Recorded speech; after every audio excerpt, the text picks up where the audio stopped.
So today's fun little game is Firenze by Andreas Steeding.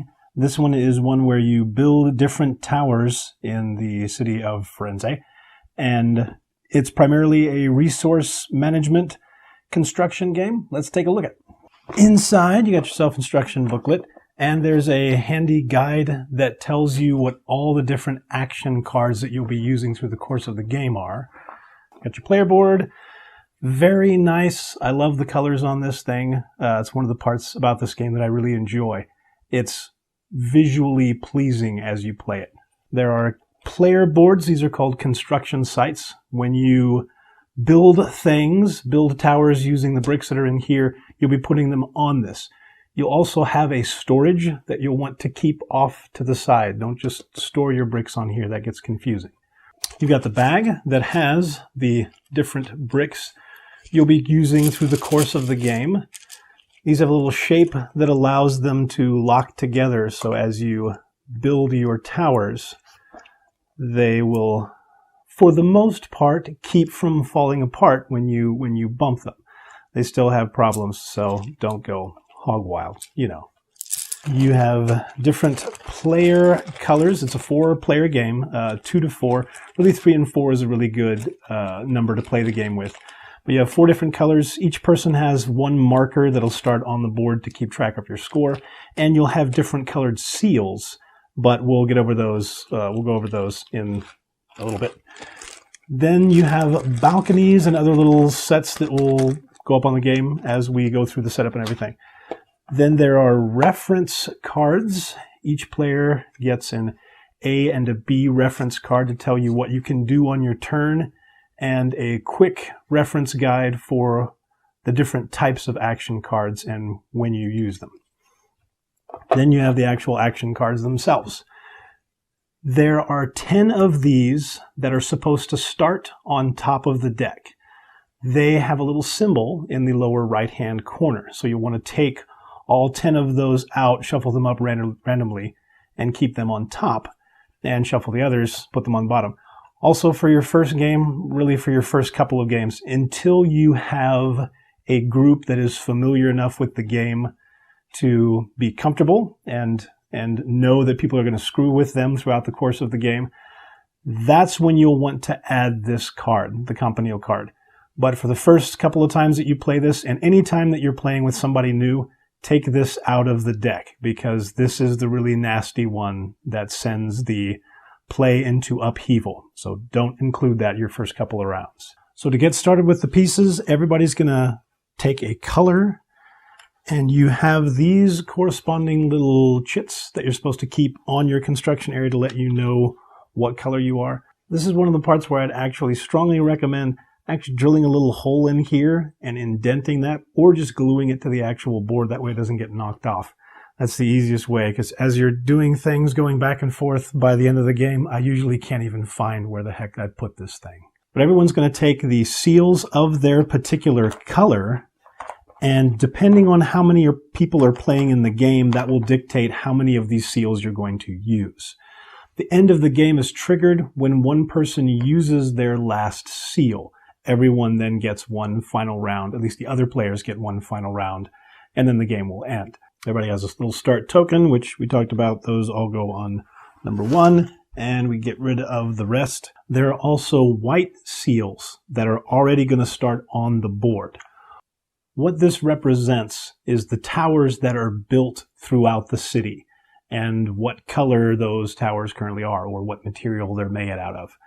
So when you build a tower of a specific type to a specific height, like suppose I build a green tower to level 6 right here, if I build that, then I will claim the commission, by putting my little seal down over that. Now that I have built a 6-tall green tower in the city, nobody else is really going to gain any fame or prestige, as the game refers to its victory points. Nobody's going to gain any prestige for building the same type of tower. You can build a smaller or a taller tower, but nobody else can build that exact same height of tower and gain points for it. You have to go higher or lower, or build a different color. When you do fulfill the commission, you gain the victory points at whatever level that is. So if I built a green one to level 6, I would pick up 5 victory points. Yay for me. So at the start of the game, some of these will already have been built. That's what these gray seals are for. These indicate people that have already come before us and built things that we don't want to repeat. So there are places that are already there that you can't actually fulfill. Now you can just determine where these go, or you can use any random method you want. I use a die and roll it to figure out where these things are going. Roll once to see what tower they're on, and then roll again to see what level it's on. The rules say you're actually only supposed to start out with, I believe, 5 of these, but when you play more intense games, just go ahead and throw more of them in there. And also will alter depending on how many people you have playing in the game. Just know that the board's going to start with some of these on there already. The only places that you don't put any seals are on the bottom 2 levels, as they're houses that are 2 stories tall. I mean, really. So you don't really gain any prestige for building a building that's only 1 or 2 stories. Has to be at least 3 stories tall for you to start having people pay attention to you. There are some little bonus point tokens that will go on the side over here, and these are for the first person to build a tower to a certain height.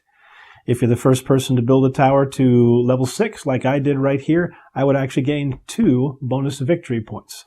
I would go up 2 more, and I would take that off the board because nobody else could actually get it.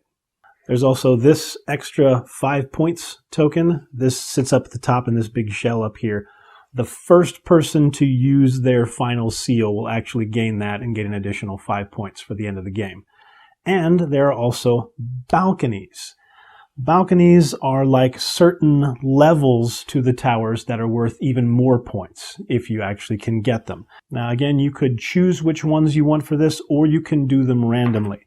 The balconies have numbers on the back of them, and what you're going to want is you will want 1 balcony of each number.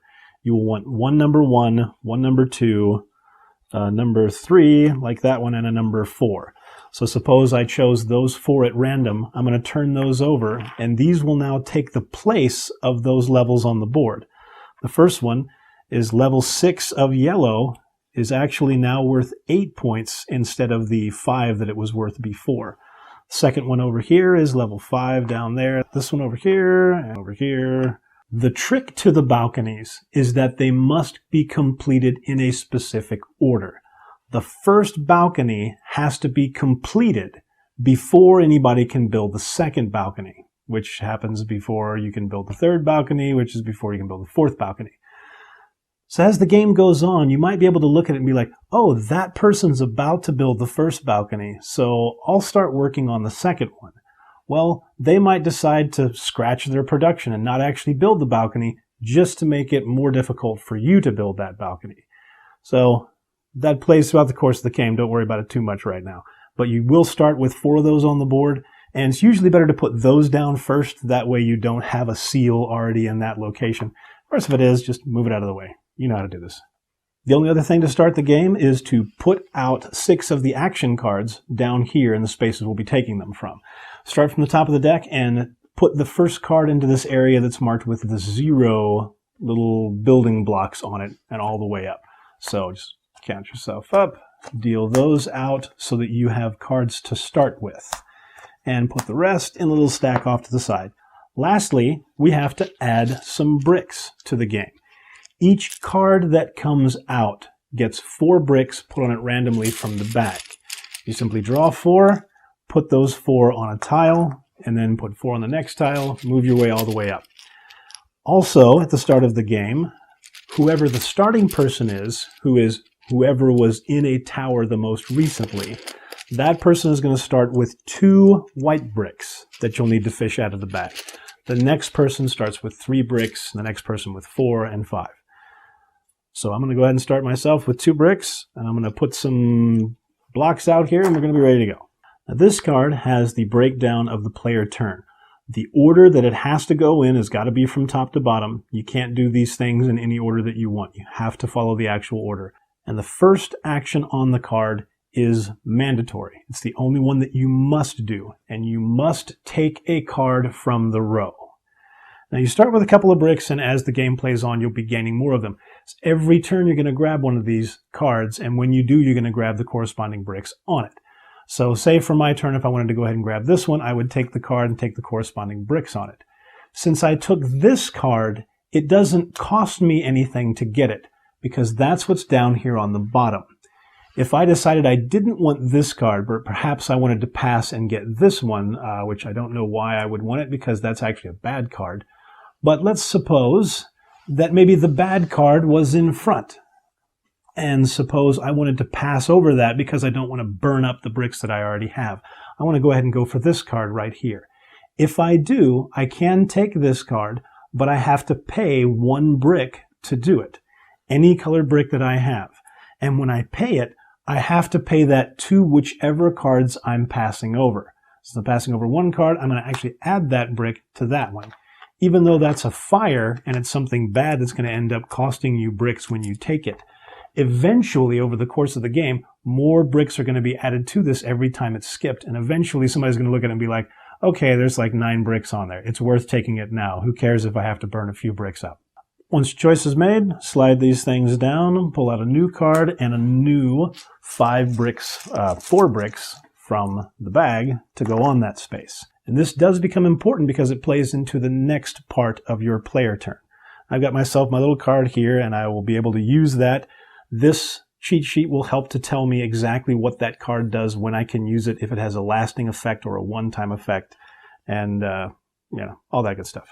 The next part of the turn is where I can actually exchange some of my bricks for a specific one that's out here in this row. Suppose I was trying to build a red building. I only had 1 brick here, and I really wanted a little bit more. So I can exchange at a 3-to-1 rate any colored bricks that I have for any color brick that's out here. But when I do, these have to go in its place. So if I decide to, take this red brick right here, I can take it, but I'm putting 3 bricks in its place, making this card a much nicer option for the people behind me. So even though it helps me out, you've always got to be wary about how much it helps the other players. That's kind of a common theme for this. You want to help yourself, but you really don't want to help anyone else, like most games in that regard. Now that I've done a little exchange, if I wanted to, now I have the option to actually build towers in my construction area.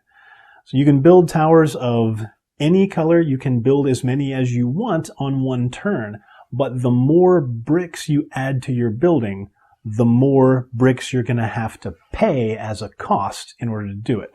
That's shown on your actual construction site, where it lists the costs on the far right, depending on how many bricks you're actually building. Now, you don't have to build an entire structure in 1 turn. As it turns out, in order to building 8 high, you can't actually build all of that in 1 turn, because the most bricks you can build in 1 turn is actually 6. So you're going to have to build structures, then come back next turn and add to them. That's what this is referring to. How many blocks did you add to your construction area in 1 turn? So if I decided to build a tower of 2 red bricks, 2 bricks doesn't actually cost me anything. So I can do that for free. I don't have to pay from the bricks that I have left over. However, if I decided I wanted to build 2 towers and build a couple of red and build another one in green, now I actually have to pay a brick to be able to do that. I don't have any bricks left over, so I can't do that. Towers that you build all have to be of the same color. I can't build 2 white and then try to put a green in there. No, I have to keep building in the color that it was. But I can build 2 or even 3 or as many structures at the same time as I want. And next turn when it comes back to me, I can add to this. But again, I have to add white to the white building, and I have to add red to the red building. This comes in tricky, because if I don't have those bricks when my next turn comes around, then I'm not going to be able to build on these. Suppose I had a white, but I didn't have a red, and I said, okay, well, I can build on top of this white to continue my construction, but I can't build on my red. The problem is, if I don't build on this in my next turn, then I have to tear it down and take half of the blocks that are left and put them in my storehouse, take the other half of the bricks and throw them back into the bag. Once you have built, though, after you have built on your turn, and check to see if you tear down anything that you haven't built on, that's when you get the option to actually fulfill a commission out here. So if you're lucky and you're able to build like 4 bricks all in one turn, then you can fulfill that commission. At level 4 for white, I could say, okay, I want to fulfill that commission right there and claim that and get myself 3 points. Yay. If I can't though, and I say, oh, I'm going to build 4 this turn, then I come back next turn, and then I can build 2 more onto this. Now I can build at level 6 right here. Or I might want to hold on and try to go for that level 7. Unfortunately, nobody has built the balcony for level 1 or level 2, so I can't build here yet. So I'd probably say, okay, I want to stop, build that, get my points. Once you've built, you will take the tower that you're turning in for the commission and put all of those bricks back in the bag once again. This is another thing that comes into play that's very important, because the number of bricks in the game is, as it is, finite. That number is dictated down here at the bottom of each tower. You can see there are 25 white bricks in the game, but down here at the higher end of things, there are only 8 purple bricks in the entire game combined. So you're going to be fighting over those if you want to try to build in purple, because some are going to be in the bag, you might have some, and other people are going to have some. But there are several different cards that will help you do that, and you'll be getting them every turn because you're going to have to draw. Some of these will help you steal them from others. Some of them will help you draw a specific brick out of the bag, and they will help you, hopefully, to ultimately get to your goal and complete the commissions that you have. After you've fulfilled what commissions you want to, then you have to check your limits. There is a limit to 10 bricks in your storehouse that you can have on reserve for your next turn. Regardless of how many you actually have built in your towers, you can only have 10 off to the side in your storage. You also can only have 5 cards in your hand at once that'll be off to the side. Some of these are structures that will last you for the rest of the game, and they're going to continue to count against your hand. Some of them, like this one right here, is a card that I can hold on to and use later. But as I acquire more cards, I might end up to where I really need to get rid of a few of these on my turn so I don't have to discard something. There are also cards such as this one, the Botch, or the Storehouse Fire, which I tried to get over here. These with the lightning bolt on it have an immediate effect, and they're almost always something bad that happens to you or perhaps happens to everyone. These aren't going to count against your hand limit because you're not actually going to get them. Along with other cards that you might grab that have this symbol on it. When these come out, they go into the row, but then once somebody actually decides to take that card, they don't take that card themselves. It actually goes into one of these 4 playing spots. It's like a holding area, because this triggers by a different action, which may be happening right now, but it might happen later on in the game. It stays here until that triggers, and then somebody else is going to be able to pick that up. Maybe the player who brought the card out, maybe not. It all depends on what the text is on the card, and those will get you additional points at the end of the game. You keep playing in this fashion, going around, until somebody has placed their last seal, then the other players get one final turn, then the game is over, and it goes to final scoring. Of course, you know about the extra points here and here. There are also some extra points in the cards that you will get through the game. And there's one other set of extra points that you'll also get. And that is who builds the most towers of a specific color. You get the bonus points in the banner on the top of that tower. So if I manage to build myself a couple of green towers over here, I'm going to get the green points for that one. Suppose I built a white tower, but red over here also built a white tower, so the two of us are tied for having the most. Right now we're tied at 1. Wow. In this case, if you are tied, whoever is on top is the person who's going to get the points. So right now, red is going to gain the points for this one. Once you account for those final points, that's it. You add up your totals, and whoever has the most prestige is the winner. There are some cards in here that can do negatives, but there are also cards that can take those negatives away. So keep a hold of your cards. Whatever you have at the end of the game, that's the person who's the winner. In the unlikely event of a tie, then there are multiple winners. So you don't have to worry about breaking a tie. Just win. That's the easiest way. That's Firenze. Hope you enjoy it.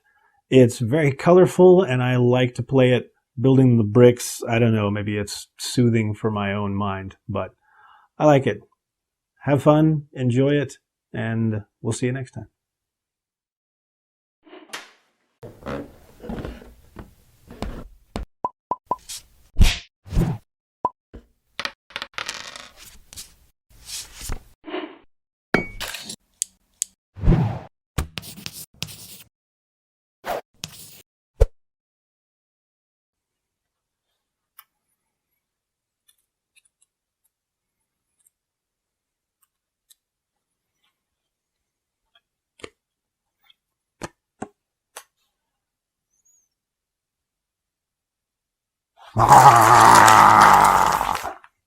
Yeah, that was soothing.